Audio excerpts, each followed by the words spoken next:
This is Pace the Nation. When you climb up that hill,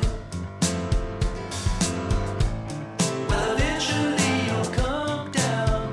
If the wind's at your back, you never wear a frown. You're waiting on that second wind to begin to kick in.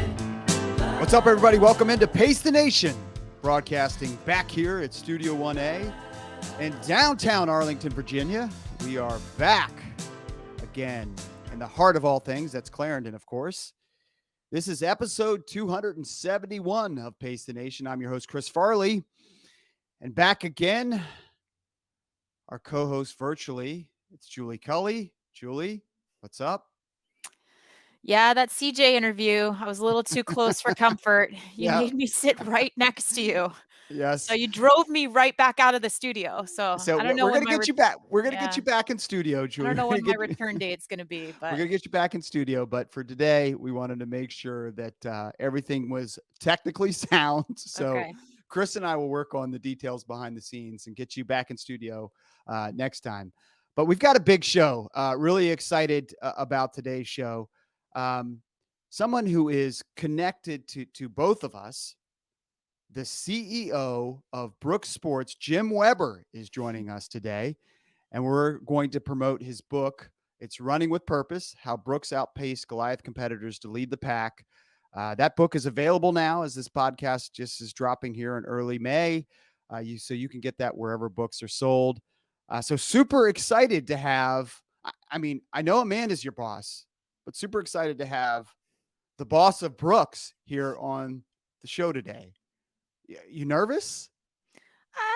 Maybe a little nervous, but I don't think, Jim is technically everybody's boss, yes. But I think, I don't know, we'll see. But that's not really how he acts and interacts with the Right. company. Like, I don't know if he'd be comfortable being like, you're the boss. Right. You know? No, that's not him. All right. Well, we're super excited to have him on the show today. He's a new author. Running with Purpose is his book. CEO of Brooks Sports, Jim Weber, joins us next here on Pace the Nation. Pace the Nation is brought to you by Pacers Running Stores. Pacers has 6 stores in Northern Virginia and D.C. For the best running footwear, apparel, and gear, just stop by or schedule a virtual fitting with the best running experts in the business. Pacers Running exists to help as many people as possible through running. For every run, it's Pacers Running. All right. Welcome back to the program. And now, Julie, we are excited to be joined from Seattle by the CEO of Brooks Sports. It's Jim Weber. Jim, how are you? Good morning. Hey, good morning, Chris and Julie. Thank you for having me. It's great to man. be with you today. Well, thank you so much for being on. Really excited to talk to you about your book and about Brooks. The book, of course, is Running with Purpose, How Brooks Outpaced Goliath Competitors to Lead the Pack. And before we get started, Jim, I got to thank your employees, your staff who helped make this possible.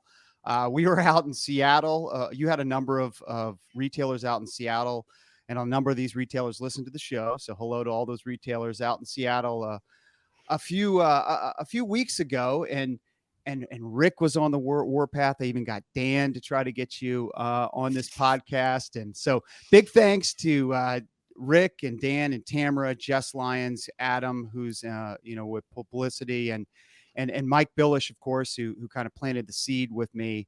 And Mike emailed me last night and said, Chris, don't let us down. Everyone's counting on you and Julie. So no pressure. It takes a village, Chris, to keep me above water. I love it. Well, you have such a great staff. You have such great employees. We do. Yeah. The best team to be a part of. We have a great team at Brooks. The best in the world. Well, we're excited to talk to you about this book that is, as we were recording, it's about to come out. And by the time this recording hits, Jim, the book will be out there and you can get it wherever books are sold. Again, the book is Running with Purpose, How Brooks Outpaced Goliath Competitors to Lead the Pack. So how did the idea of the book, how did that first originate?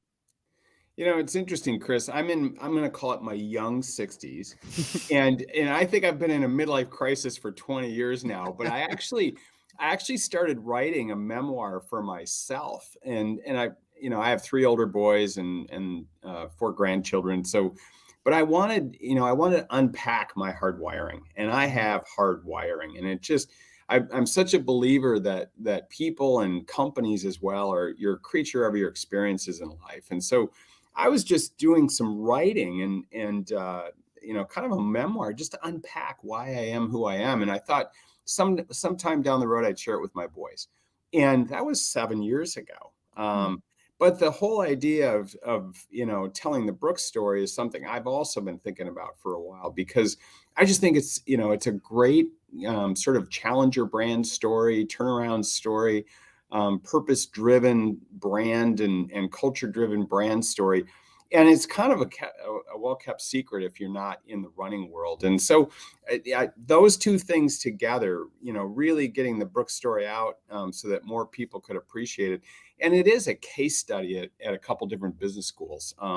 So they've been, there's people that have been kind of going to school on this journey that we've had for a 107-year-old brand, I think. So, all of those things together, I'd been thinking about it for a while. And so about 2 years ago, I thought, okay, time to sit down and do it. I was actually I had a breakfast with Warren Buffett after the Atlanta Olympic trials 2 years ago. I flew back through Omaha. He had invited me for breakfast. And at the end of the meeting, he just said, "Jim, Brooks is a great story. You should write a book." And that was it, Chris and Julie. That was all I kind of needed to push me to really write it, because I think the Brooks story is worth telling. And you guys are a Berkshire Hathaway brand. That's why you mentioned Warren Buffett, which is really cool that you have such a great connection to Warren. I was able, and probably Warren was one of the few people, but my business partner, CEO Kathy Dalby, was also given a chance to kind of pre-read the book. And there was a few things I don't want to give too much away, but you reflected on your career path in the book and early dreams of becoming a professional athlete. I was curious, what type of professional athlete were you thinking you would be back in the day? So I grew up in Minnesota, and the ice was everywhere in the winter. I mean, everybody I knew skated. I probably started skating on ponds when I was literally 5 years old, and so I got the bug early on. Hockey was everywhere. You almost expected to play, and I just went at it. I put everything I had into it. And I wanted to be a goal scorer, right? I just wanted to fly up and down the ice and move the puck around. It's such a fun game because it's got fluidity to it and everything else. At the time, the dominant player was a guy by the name of Bobby Hull, and he'd played for the Chicago Blackhawks for many years, and then went on to open up the Winnipeg Jets in the new league that was founded. His son Brett Hull had a great career with Detroit. Yep. But who wouldn't want to be an Ovechkin kind of player, right? Who's in your backyard. There you go. I mean, the shot that Alex Ovechkin has, he can, he's fluid up and down the ice, and he's almost out of nowhere, his body and wrists move a little bit, and the puck is in the back of the net. So, that it's a fun game, and until it was obvious, I put all I had into it. It was fun to play. Jim, in the book, you focus on 6 leadership principles. So I'm going to go ahead and read them out loud just in case you forget them or forgot them. Versus own a niche, build a moat, solve for profitability. Vision without execution is hallucination. Lead authentically. And then the ultimate advantage is a strong culture. Can you touch on any of those for us? Like, what really stands out for you among those 6 principles? It's interesting about these 6 things you need to do to be a whatever leader, business or whatever. And my publisher wanted me to have a list. And so I think the best books are stories. I really do. And Brooks is a story. So I hope people that invest the time to read it, will sort of follow the story. But I think this distillation of this list, these leadership principles, for me are real. And I would say they're a combination of how I'm wired personally as a leader in the business world, but also, what's true for so many brands. I'll just take the number one, own a niche. I think every category has a platform dominant player in it, seemingly, right? In retail, call it Amazon, maybe Walmart, they're different, right? But and our industry has those too. And I think if you're not that lead platform player, you're a niche brand. You're a niche brand. And so I think that mindset in a way, it's a more humble mindset, I would say, but that's what we did at Brooks. You know, we just decided we'd always been a running brand along with everything else in athletic, but we decided to plant our flag only in running. And, you know, what that brings is focus, an opportunity to build a moat, you know, and uniqueness and distinctiveness around your brand and your company and how you compete. And so I think that's, you know, so true for so many businesses. As I was, you know, sort of thinking about this book, a lot of people said, you know what's interesting about it, Jim, is there's a lot more challenger brands out there, or niche brands, than there are one dominant industry player, right? So that's certainly the game we've been playing, and we're trying to play it really well. We're trying to be Brooks. And the other things, you know, sort of fall out of that. I think, you know, one of the things I've learned early on, you know, it was about strategy, and it was our brand ethos and just this focus on performance, product, service, and the like. But what sort of became true as you got bigger and as you started to scale and you added more people is that you really had to solve for execution. And the last three, you know, being authentic and having a strong culture is really how you drive, I think, execution across a team.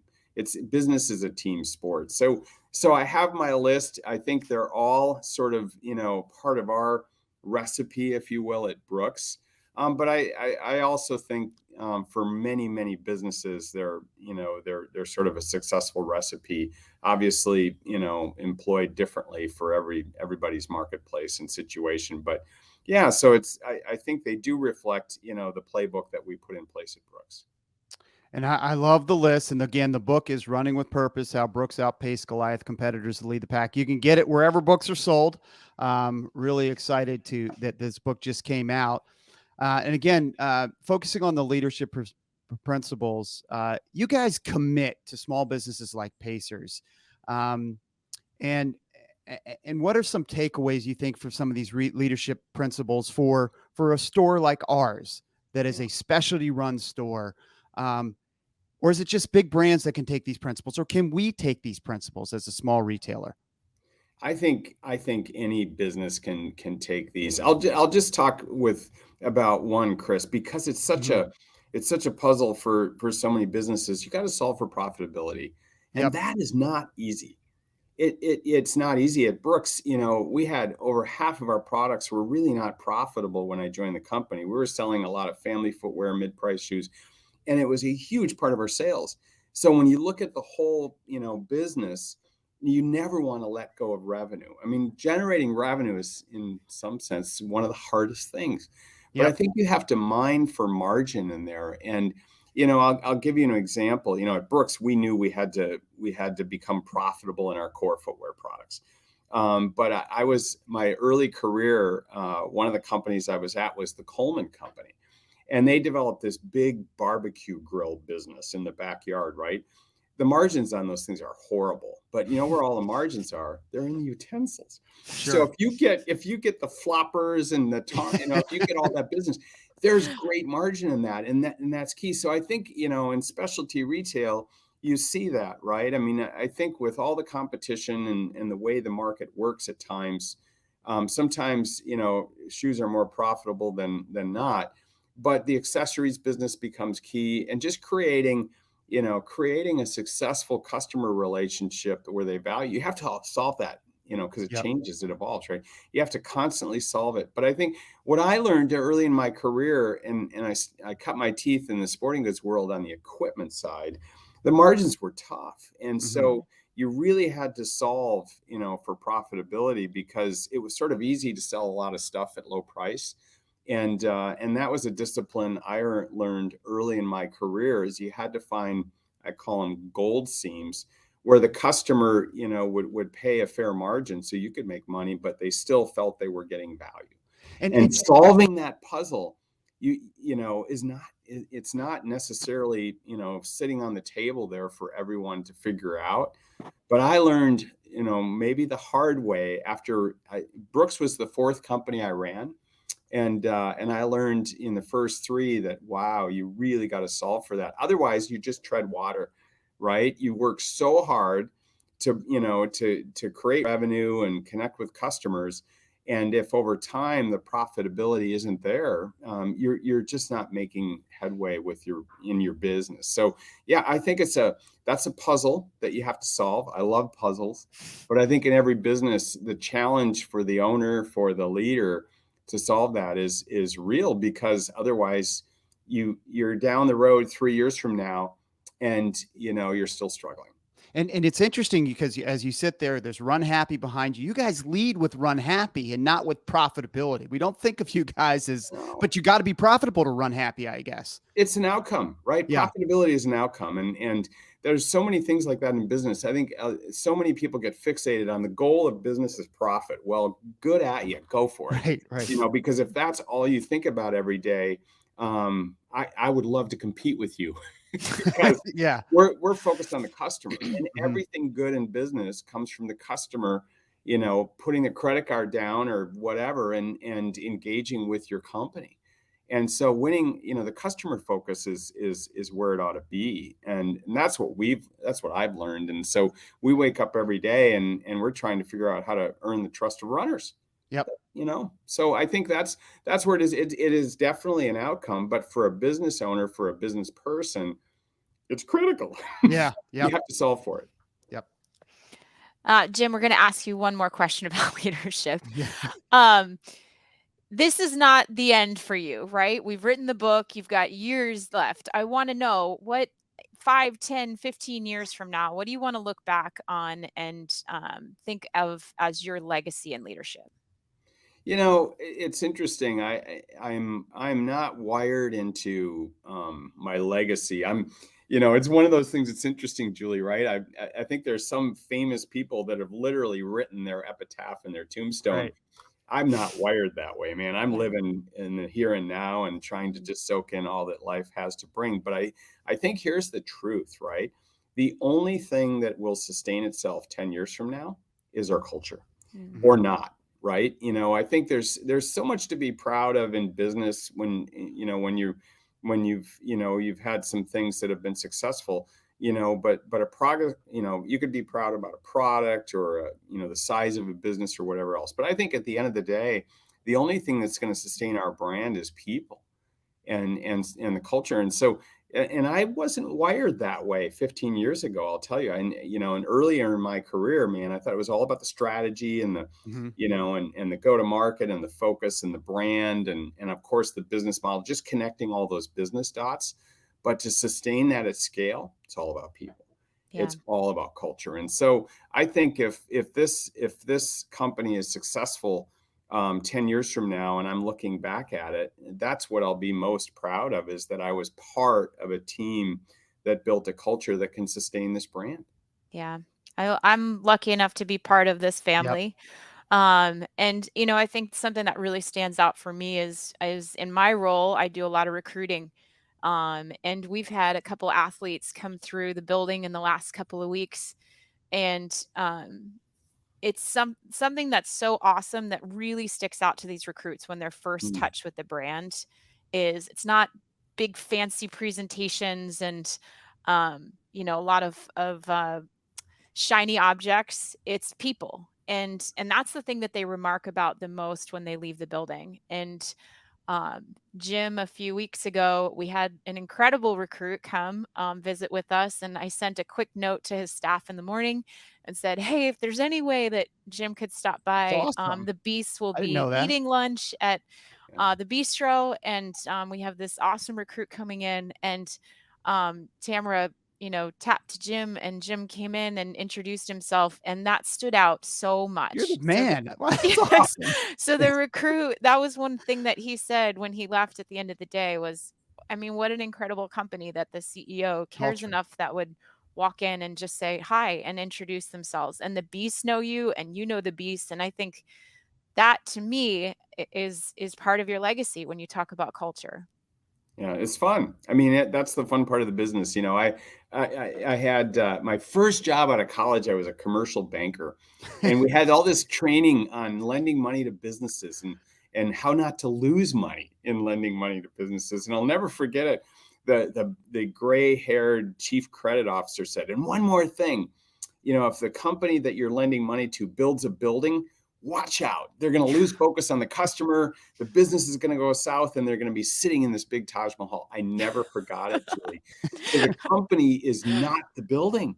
Yeah. It's not. The brand is not the building. The brand is everything good comes from our people. And so, yeah, that's something that, we just know to be true. So it's fun to be part of a team. Jim, you are vulnerable in the book. You talk about your cancer diagnosis. It takes courage to talk about those things, to get really, really deep. Why is vulnerability so important to you? Wow, that's actually an interesting question. I've never thought about it that way. I would say vulnerability it isn't important to me, but what is just being real. I had a boss, and this is on my personal stuff, which I'll get to, but I had a boss at Pillsbury, and he was great, just a great leader of everything, people, business, strategy. He's one of the top 5 execs there. I worked for him for 10 years, and I learned so much from him. And one time he's just in the heat of the moment, and just 80 balls in the air and fires burning everywhere. And he was just a steady hand. And one of the things he said, and he said, I have to just tell exactly what I know to everyone I speak to, because I can't remember who I talked to and what I said. So if I was going to BS people, I'd quickly be called out. And, Right. and what he was just real. And so I think as a leader, that's so important. And then on the personal side, when I got diagnosed with cancer, it's just a shock, right? It's just a shock. And as I got through it personally and with my wife and with my boys and family, then came to, okay, what do I do at Brooks? Because they know me well. I'm not a golfer. I'm sort of an all-in person. I just love to be all in at whatever I choose to do. I don't do a lot of things, but what I do, I'm sort of all in on. So how do I deal with this? How do I hide it? They're going to figure it out, right? And I actually got some advice on it too. And again, I talked to Warren Buffett about it. He said, Jim, just put it out there. Just put it out there and tell people, the reality of what you're dealing with. And, you're going to have to take some time off. You're going to have to work through all of the treatment that's coming with this cancer, but just put it out there. So I've always, I've always kind of felt that way. I guess we're all insecure. I've got a lot of insecurities. We all do. But I got to the point in so many areas of my life where I'm not going to hide it. I'm just going to put it out there. And I have enough confidence and trust that, as I work through it, people are going to be with me. And I'm not going to pretend that there's something else happening. In running, I think there's so much truth in running. The clock is the clock there's just truth in it. Yep. And you can BS your way for a while, but ultimately, your place at the finish line is well known to all. And so I think, I've always been sort of matter of fact in the sense that Minnesota has I think a real a connected human culture. It's not a podium culture, right? There's just not a lot of room for ego and hubris and podium standing, I would say. So that's the culture I came out of. And you just don't, it's not a tall poppy culture where you put yourself in front of everyone else. It's just, I didn't grow up in a culture like that. So you put all that together and I just decided, I'm going to be transparent about it. Because everybody's going to figure it out over time anyway. And then maybe they'll help me, work through it as I have to. So, that it's a bit of my hard wiring and it's not that I don't have insecurities. I think at a younger age, I might've been more guarded around it but I'm not young anymore. So there's no reason to hide it, I would say, Julie. Yeah, to your point about the parallels with running, I used to say this when I was coaching to my athletes, like there is no more vulnerable moment than when you're standing on the starting line. It is the product of your work. It is the Mhm. product of your efforts, like whatever you're going through in your life. That's that moment when the gun goes off and you've got to make decisions and show up and kind of push the threshold. So I think what you're saying is so true, and it is really connected into the sport too. Mhm. It's powerful. Yep. All right. So the book again, we're sitting down with Jim Weber, the CEO of Brooks Sports, Running with Purpose: How Brooks Outpaced Goliath Competitors to Lead the Pack. And just a few more, Jim. This is awesome. Really appreciate your time this morning. I love the Jimisms, the leadership stuff, and my CEO Kathy Dalby does as well.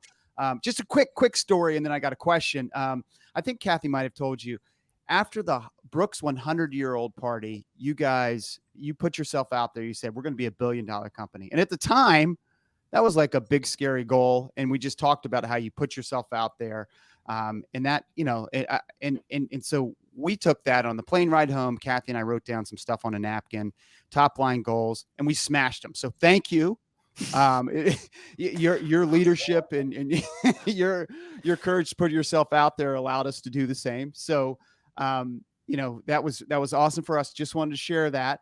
But we also heard you talk about, and I've heard you talk about at this Brooks 100-year-old party and other places, that when you talk about running, you say nobody can own it.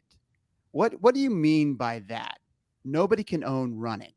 Yeah, I think it's really unique in my view, Chris. So look at this running category. It's an incredible sport, as we know, cross country, track and field, and add in trail and endurance and ultras and all the road racing. I mean, it's lifelong, of course, but that's what makes running unique amongst any other sport out there. Mm-hmm. Is it transcends the sport and it becomes an investment in yourself, fitness, health, and wellness, sanity over the years, and you can stay with it. It's just, and therefore 150 million people globally run, Mm-hmm. to compete or to invest in themselves. And so it's really a unique sport in that regard, because it's lifelong and it's broad. It's just huge.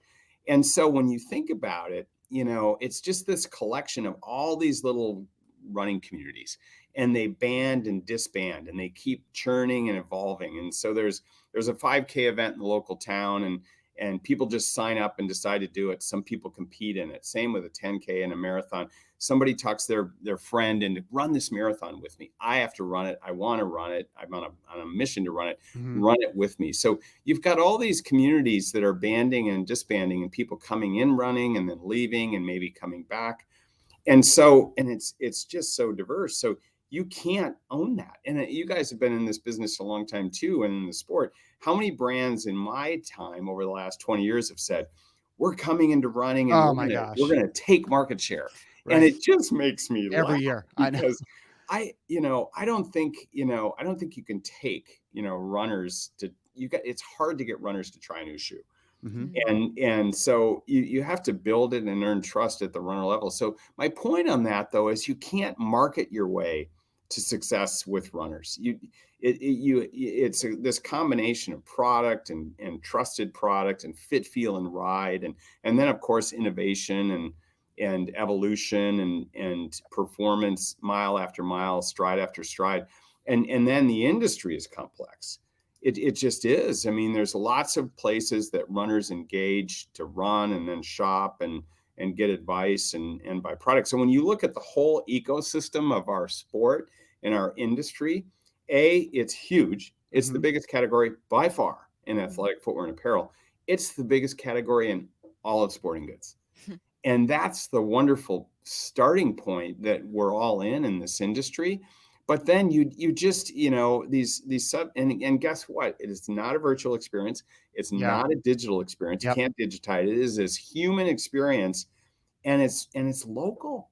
It's a local, in your neighborhood experience, in your town and your community. So for all those reasons, you could build these consumer direct brands that are really good businesses, and they have their own stores and they have their own website and the like. They're really good businesses, but you can't build stores as a company in Spokane and New York and DC. Atlanta and Tallahassee. Yep. You can never reach all the runners. You can't. So we just are a believer that if you start, with the assumption that you can't own this customer, you're going to be more successful. You have to earn the customer. And so because of that, that's what, when you look at the running category, maybe it's unique like that. If you're a golfer, there's a handful of places you go to buy your gear, and that's it. So if you're a brand and you solve for all that, you're probably in good shape. That's not true in running. Running's big, and it's of course global. So for all those reasons, I just think that no one's ever going to own running as a brand. That's a good thing. And because it's so large, it's a wonderful place, I think, to build a focused, customer-oriented business in, like you guys have done at Pacers, and like we're trying to do, obviously, at Brooks. And you touch on those micro communities, which I think are so crucial. And man, how lucky are we to be in running, by the way? I mean, just really, I mean, the way you talk about it just reminds me how fortunate we are and be able to build these micro communities. I guess that's maybe different. You mentioned hockey and golf. You're right. I think it is different. It is. It's very different. It's so much bigger. I think the SFIA, the Sporting Goods Fitness Industry Association, just comes out with their annual industry overview. And nothing is bigger than running and walking for gear. I mean, it's the biggest gear category in the world. And I think, for example, hockey and golf is maybe 1/10 the size of running. Wow. It's super small. And so, we're really fortunate. It's a great sport. It's a great lifestyle, and it can be a great business. Jim, tell us about other brands that you admire. So maybe not inside the run category, it could be outside the run category, but are there any brands that you admire, or maybe even CEO stories that you admire? Wow, I think over my career, I've sort of been a student of great brands, and then great brands that are great businesses. Sometimes you look at a brand and everybody's in love with it, but it really is probably can't sustain because it isn't profitable, or it's just kind of it's a partial strategy that hasn't solved for everything. And I do think one of the things that I believe in is you have to solve for everybody. You have to solve for your customer, for your partners, for your employees. You have to solve for your owners.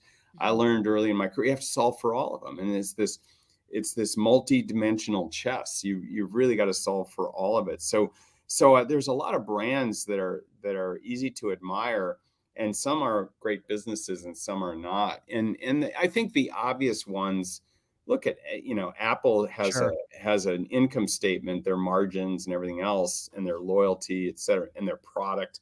I mean, Apple's just an amazing story. And that the iPhone's, I guess, maybe the greatest product of all time in terms of size and margin and loyalty and all of that. And they've got network effects in there, and they've just built an amazing brand off the backs of amazing products, off the back of network effects and stickiness, and really creating an ecosystem that people dial into. So that's just an amazing brand business story for the ages, and the best certainly of my generation. But there's others out there, and I think we, in our own category of fitness, Peloton created an amazing product experience.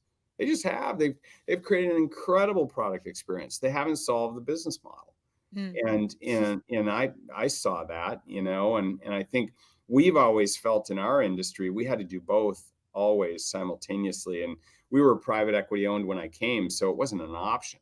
Right. And so we've tried to solve all of that as we went. But I think they're an amazing product experience. I'm a music lover, so I'm a Sonos person at home. Okay.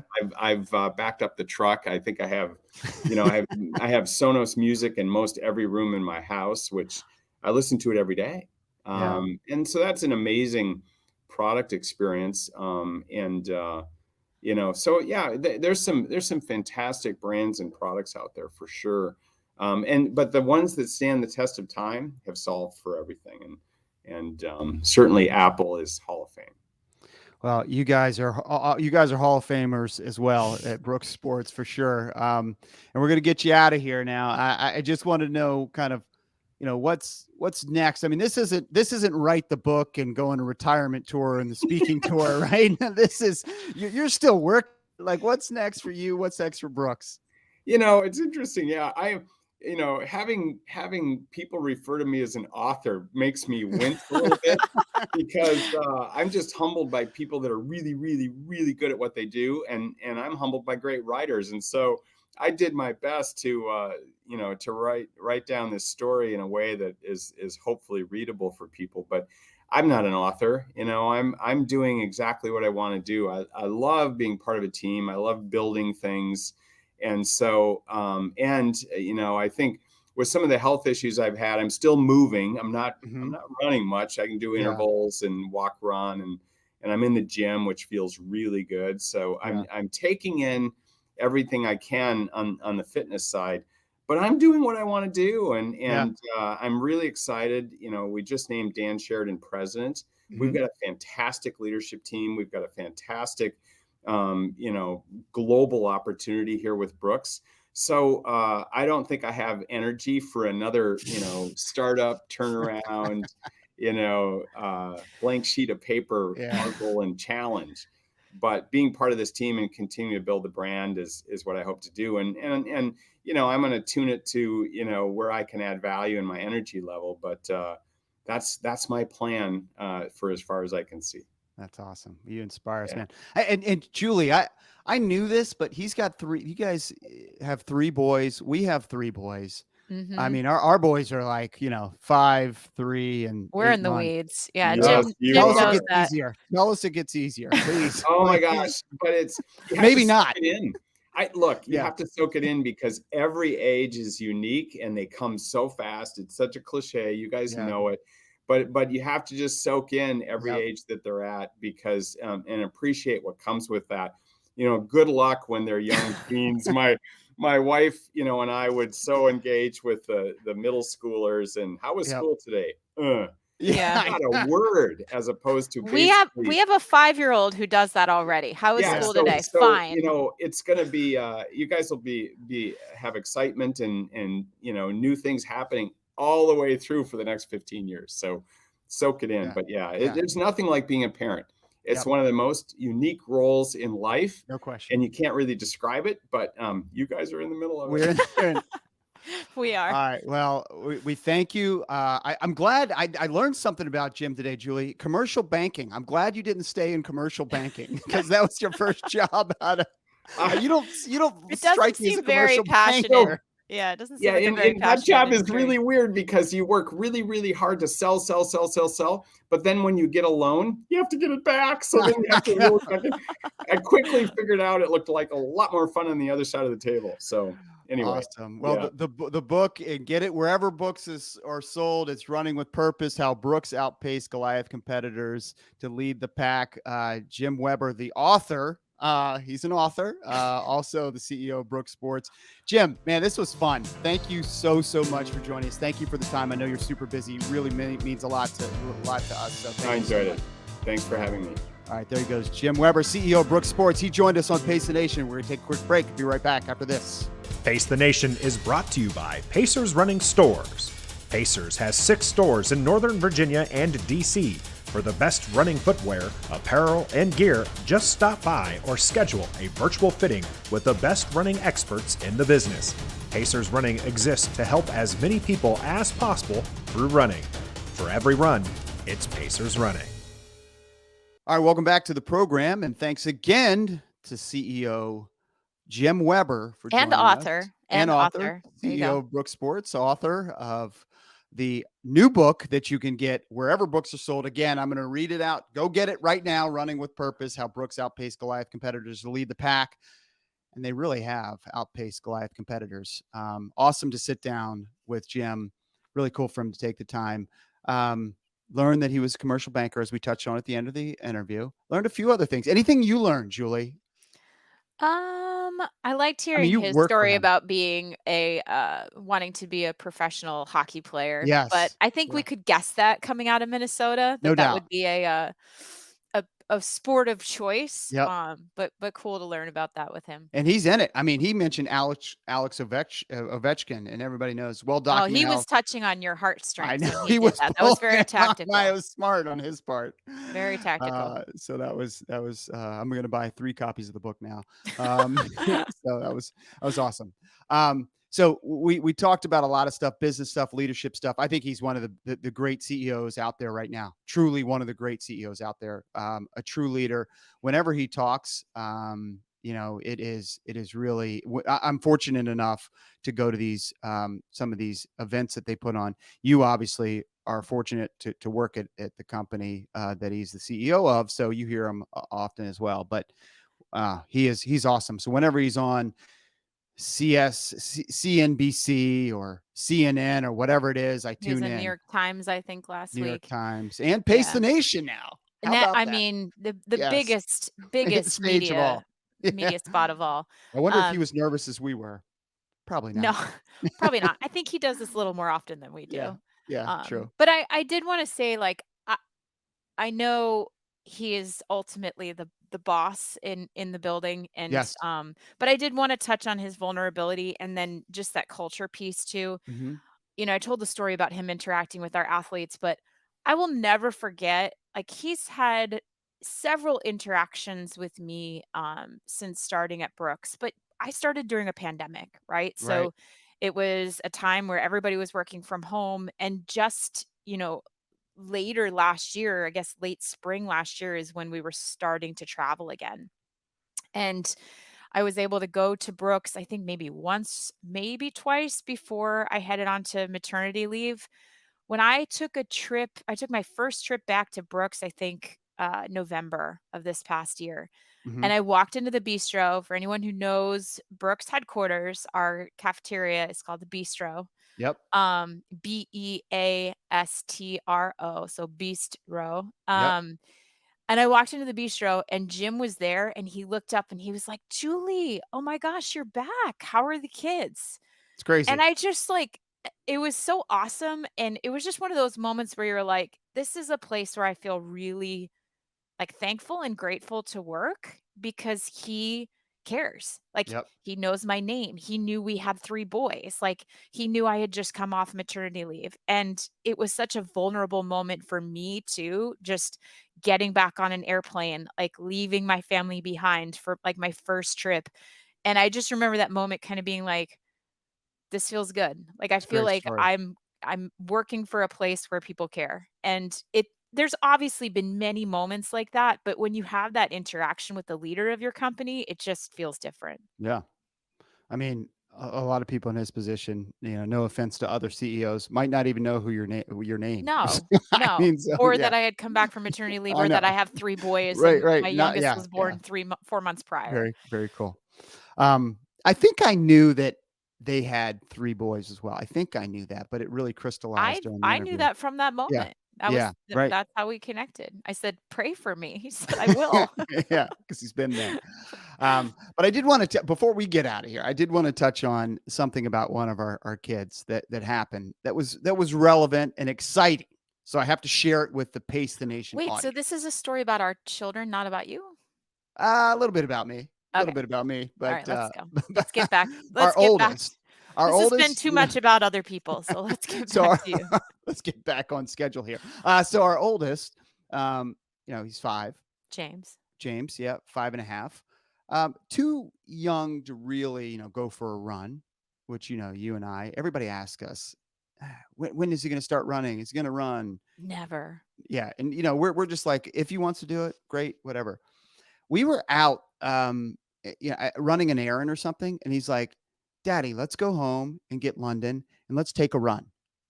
And London's our dog, of course.